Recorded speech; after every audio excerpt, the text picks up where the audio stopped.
রাধা বিনোদ রাধে রাধা বিনোদ রাধা বিনোদ রাধে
পরিবেশ তৈরি হয়েছে,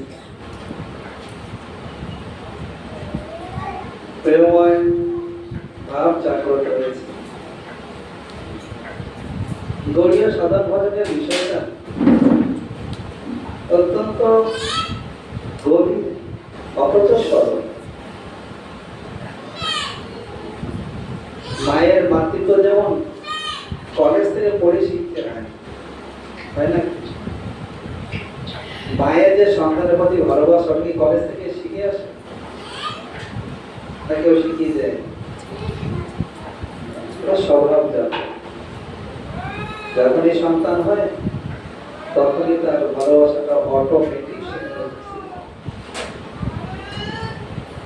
মাঘ মাসের কঠোর শীতের মধ্যেও ওই লেপখানা বাচ্চার মুখে পড়তে দেয়, হাতটা বন্ধ করে রাখে, যারা বাচ্চার মুখে লেপ না পড়ে।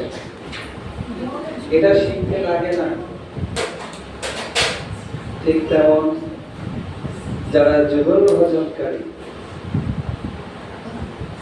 তাদের বিষয়টা শাস্ত্রে শিক্ষার কথা বলেছে, কিন্তু এও বলছেন নিত্য সিদ্ধ কৃষ্ণ প্রেম সত্য কবনা শ্রবণ আদি শুদ্ধ করে উপায়। প্রথমেই আমাদের এই বাড়ির নন্দলালের মাতাজি যে কীর্তন করেছেন, কি সুন্দর। রাধা কৃষ্ণ প্রাণ মোর যুগল কিশোর, জীবনে মরণে গতি আর নাহি মোর। রাধা কৃষ্ণ প্রাণ মোর যুগল কিশোর। মনটা ছেড়ে গেল না কীর্তনটাতে। এবার পয়েন্ট আসতে হবে নন্দল ব্যাপার। দ্বারকাধীশ জগন্নাথ, তিনি দ্বারকায় বিরক্তি সত্যমাদির সেবাতে সন্তুষ্ট না হয়ে বিছানায় শুয়ে শুয়ে কাঁদছেন।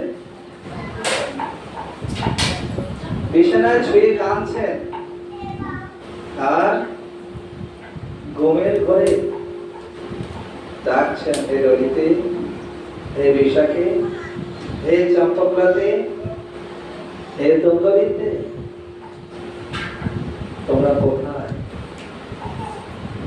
দ্বারকাধীশ জগন্নাথ, যে জগন্নাথকে আমরা রথে করে নিয়ে যাই, তারে তো আমরা পুরীতে কত 56 বার কবার খাওয়াচ্ছি, 52 বার 56 প্রকার ভোগ হচ্ছে। হাতের জল শুকাতে দেয়, ভয় নেই, কিন্তু হাতের জল শুকানোর বিষয় না। বলছেন 3 ঘন্টা আপনার রেস্ট, বাকি 21 ঘন্টা আপনাকে খেতে হবে। এই নাকি ভক্তের দাবি করি। আচ্ছা, জগন্নাথকে একবার কেউ জিজ্ঞাসা করেছে আপনি কিছু বিশেষ কিছু সংবাদ যেগুলো আমরা জানি না, সেগুলো শুনি। জগন্নাথ দেব যখন রথে করে ফেরার দিন, এটা প্রত্যেক বছর হয়। ঘরের মধ্যে ঢোকেন, গর্ভঘরের মধ্যে গর্ভমন্দিরে ঢুকে উঠবেন বেদিতে, তার আগেই তিনি হেলে পড়বেন। এটা প্রত্যেক বারের ঘটনা। ওই হেলে যাওয়া জগন্নাথকে ধরে রাখা বহুত কঠিন বিষয়, বহুত কঠিন বিষয়, ভারী। তাকে ধরে রাখতে পারে না কেউ, পান্ডারা বহু চেষ্টা করে, কোন রকমে ধরে, সোজা করতে পারেই না। কিভাবে সোজা হয়? যখন জগন্নাথের সম্মুখে রাধারানীর কীর্তন করে, যখন রাধারানীর গুণগান হয়, তখন জগন্নাথের আবার সোজা হয়ে উঠে বসে, তবে তাকে ধরে রাখা হয়। এই সম্পদ সকলে জানে। জগন্নাথ দেব খুশি, সুখী, সন্তুষ্ট একমাত্র রাধা। নাহলে তিনি কেন দ্বারকার মতো ঐশ্বর্যশীল জায়গায়, যেখানে রুক্মিণী সত্যভামাদি সকলেই তার সেবা করে চলেছে, 16,108 মহিষী, তাদের আলাদা আলাদা প্রাসাদ, এমনটা নয় যে ছোট ছোট কুটির করে ছেড়ে দিয়েছে, না। সত্যভামার বাবা নাগরাজেতি জামাইরে 900 কোটি দাসী দিয়েছেন। এখন টোটাল ওয়ার্ল্ডে 750 কোটি লোক, 750 কোটি লোক টোটাল ওয়ার্ল্ডে।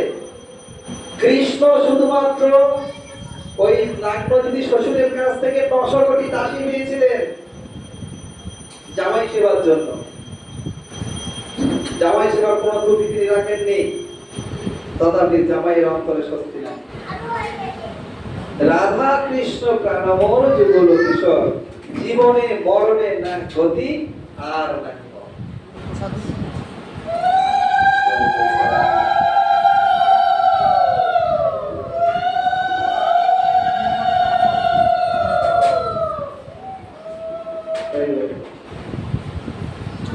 রাধেশ্যাম।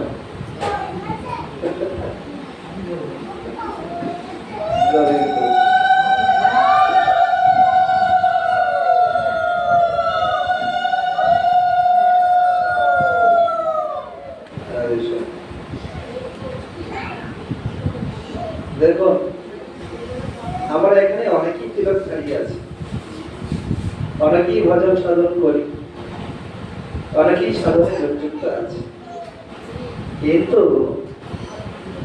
বলছেন ভক্তি ভক্তি আদিবাঞ্ছা যদি মনে হয় সাধন করে প্রেম উৎপন্ন না হয়, এই ভাষাগুলো আমাদেরকে জানতে হবে। মুখে বলার একটা বিষয় আছে, সত্য কথা। তেঁতুলের নাম শুনলেই মুখে একটু জল আসে। যদি বলে ফুচকা গাড়ি এসেছে, তো 1000 কাজ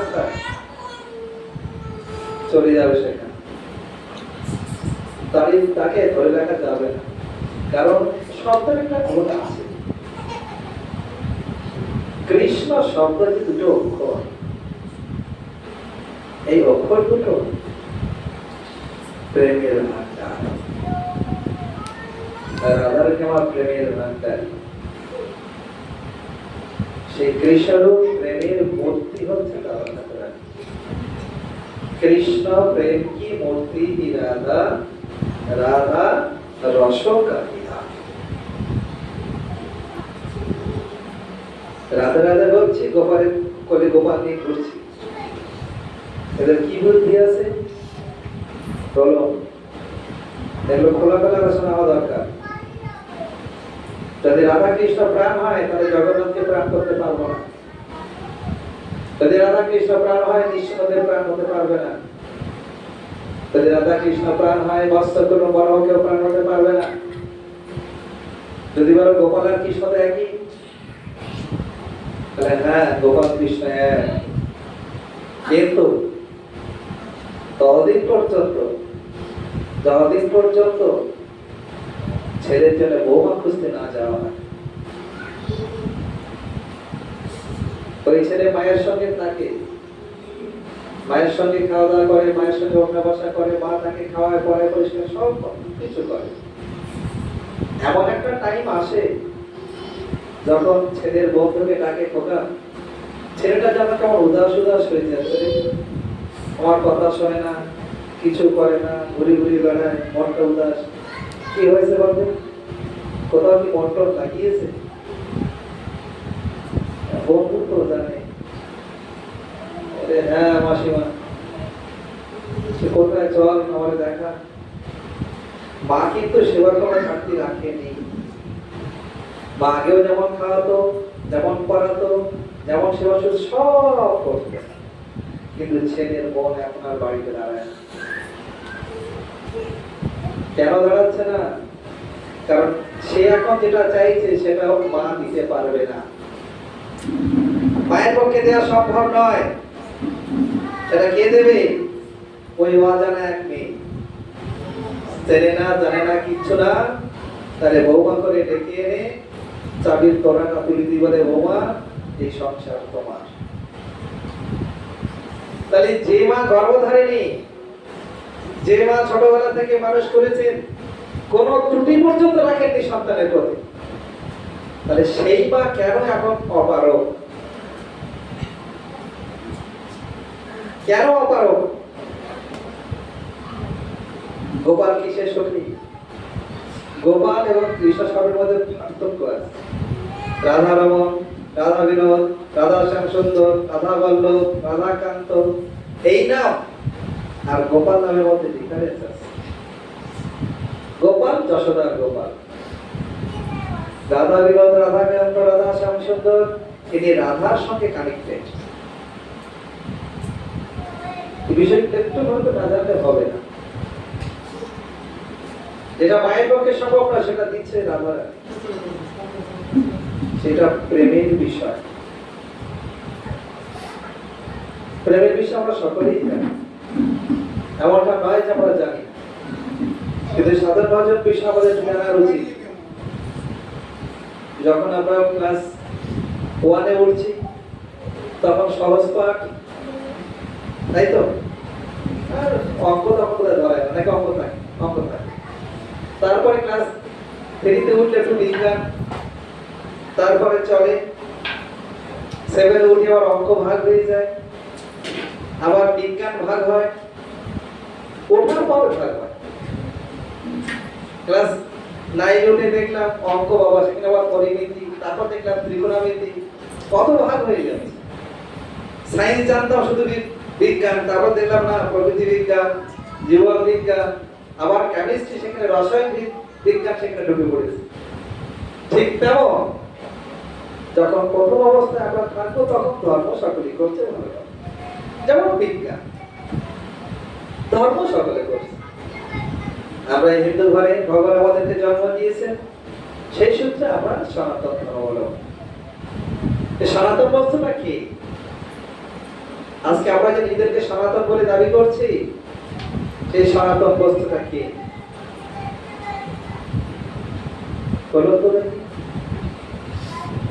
এখন কথা বলতে অনেক পাটিবাজিতে চলে যাবে, খারাপ বলবে, আমি সে কথা বলতে চাচ্ছি না।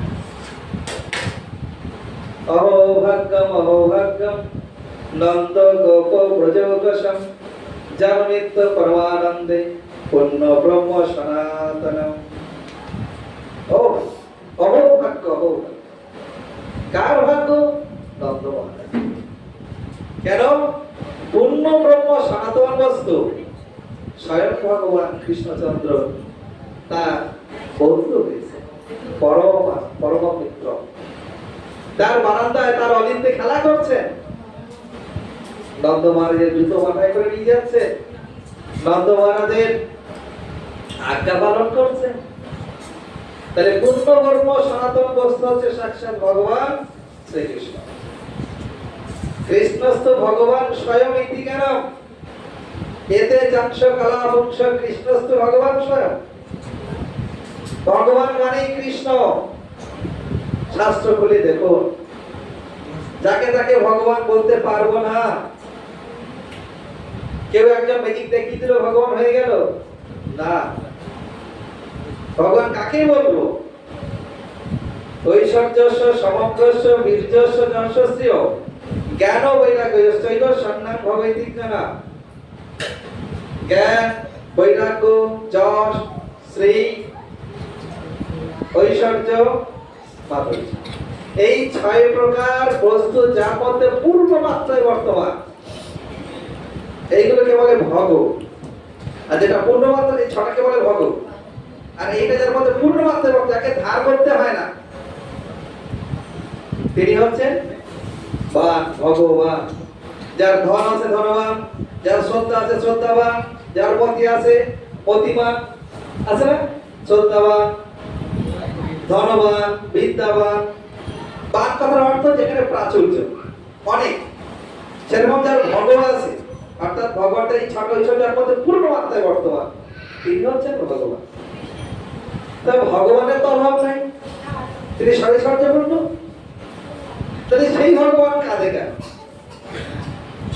তিনি দ্বারকায় কেঁদেছেন, আর নবদ্বীপের পথে পথে কেঁদে কেঁদে বেরিয়েছেন। হ্যাঁ, পথে পথে কেঁদে কেঁদে বেরিয়েছেন। শত শত ধারায় মর্মভূমি হয়ে যায় চৈতন্য কৃপায়, চোখের জলে ভেসে যাচ্ছে। তিনি কেন কাঁদছেন? যে ভগবান যার কাছে আমরা সবসময় প্রার্থনা করছি, ভগবান এটা দাও, এটা দাও, ওটা দাও, ওটা দাও, তাই তো শুধু চাচ্ছি ভগবান দাও, ভগবান দাও। তা যার অভাব নাই, যার পূর্ণতা বিদ্যমান, যিনি সমস্ত জগৎ জীবকে এক বহুনাথ জগতে ধাতু কমান, যিনি একসঙ্গে সকলের ইচ্ছাকে পূর্ণ করতে পারেন, তিনি ভগবান। গিরিরাজ ধারণ কল্পী, তিনি কার আশা পূর্ণ করেন নাই? গিরিরাজ আশা পূর্ণ করেছে, ইন্দ্রের আশা পূর্ণ করেছে, অগস্ত্যের আশা পূর্ণ করেছে, অনন্তের আশা পূর্ণ করেছে, ব্রজগোপীদের আশা পূর্ণ করেছে, ব্রজ মাতাদের আশা পূর্ণ করেছে, ধরিত্রীর আশা পূর্ণ করেছে। কার আশা পূর্ণ করেন? গোবর্ধন এসেছিলেন সেতু বন্ধের সময়, এসে তাকে সেতু বন্ধন হয়ে গিয়েছে। রামচন্দ্র বলেন, গোবর্ধন চিন্তা নাই, আগামী তারপরে আমি তোমাকে সেবা প্রদান করবো। আমি তোমাকে আমার হস্তে ধারণ করে সমস্ত ব্রজবাসীকে ইন্দ্রের প্রকোপ হতে রক্ষা করব। তখন তুমি শ্রেষ্ঠ মহিমায় মহিমান্বিত হইবে। তোমার থেকে অনেক উচ্চ পর্বত থাকলেও মহিমায় তোমার থেকে উচ্চ কেউ হবে না। তোমার তলদেশে আমরা আমি জগপীঠ প্রকাশ করব। জগপীঠ আপনারা মায়াপুরে গেছেন, জগপীঠে দেখেছেন চৈতন্য দেব তিনি সজি মায়ার কোলে আছেন, এটা জগপীঠ। জগপীঠ মানে সমস্ত রসের আশ্রয়। এই কথাগুলো শুনতে হবে। জগপীঠ মানে সমস্ত রসের আশ্রয়। সমস্ত রস বলতে শান্ত, দাস্য, সখ্য, বাৎসল্য, মধুর। এই 5টা রসের সমাহার যেখানে একসঙ্গে বর্তমান, তাকে বলে জগপীঠ। তাহলে গোবর্ধনের নিচে গোবর্ধন কুঞ্জ, যেখানে রাধা গোবিন্দের বিহার হওয়ার কথা, সেখানে কেন জগপীঠকে প্রকাশ করলেন? তা যখন কৃষ্ণ সখাদেরকে বলেন, তোরা একটু গরুগুলো দেখ, আমি একটুখানি আসছি, একটুখানি দেখ, তোরা যাচ্ছ, জানিস তো আমি একটুখানি আছি, তোরা দেখ। ওই ওদের কাছে গরু রেখে কৃষ্ণ চললেন কোথায়? ওই বিনোদিনীর কাছে। কোথায় বিনোদিনী আছে? সংবাদ এসেছে, সংকেত পেয়ে তিনি সেখানে চলে গেছেন। আবার গোবিন্দ ফিরেছেন, আবার সখাদের সঙ্গে গরু কি চলেছেন। সখাদের মনের খুব চাহিদা, কি এমন আছে ছুটি ছুটি চলে যায়। যেমন ছেলেমেয়েগুলো স্কুলে ঢুকি আবার বেরিয়ে সিনেমাতে যায়। সিনেমা হলে কি আছে জানে তো, পিঠে পাঠ করবে ধরা করবে, তাহলে ছুটি বেরোয় কেন? তাহলে এমন কিছু আছে যা স্কুলে বাচ্চা দিতে পারবে না। তো রাধারী এমন না কিছু দিচ্ছি তারা সকা পারবে না। সকাদের মনের ইচ্ছা রাধা গোবিন্দকে একসঙ্গে দর্শন করবে। গোপমাতা গোপ পিতাগণ যারা আছে তারা রাধা গোবিন্দকে একসঙ্গে দর্শন করতে পারা এটা তাদের পক্ষে উচিত নয়। কারণ পিতামাতা কোনদিন ছেলে বৌমার একত্র অবস্থান, নির্জর অবস্থান দেখাটা শোভা পায়। কিন্তু অন্তর্বিলাস তারা শুনেছে রাধা এবং কৃষ্ণকে একত্র যদি দেখা যায় সেটা নাকি জীবন সফল হয়েছে। জীবন সফলতার কৃষ্ণ দর্শন, শুধু কৃষ্ণ নয়, যুগল দর্শন। তাদের অন্তর্বিলাস। আবার নববধূগণ যারা এসেছেন তাদের অন্তর্বিলাস, আহা মনে কি দেখুন হয় অনুপম অনুত্তম শ্রী গোবিন্দ রায়, আর নয়ন ফেরাতে নারী কি হবে মোর জীবনে নবময়ী শ্যামের চরণে। কৃষ্ণকে দেখে পাগল পানা হয়েছে, অগজ হয়েছে, পিপাসা মিটেছে ইন্দ্রের দর্শনে। চক্র তার অন্তরে অভিলাষ ছিল, হে কৃষ্ণ তুমি তো শঙ্খ চক্র গতা পদ্মধারী, কিন্তু তুমি এখন বৃন্দাবনে বাসি ধরেছো, আমাকে বাদ দিয়েছো, আমার কি উপায় হবে? ঠিক আছে, তোমার সেবা দেব। ওই ইন্দ্রের প্রকোপ থেকে রক্ষা করার জন্য চক্রকে তুমি ইন্দ্রের বজ্রগুলোকে প্রতিহত করে দাও। আনন্দে বলে, হে প্রভু আপনি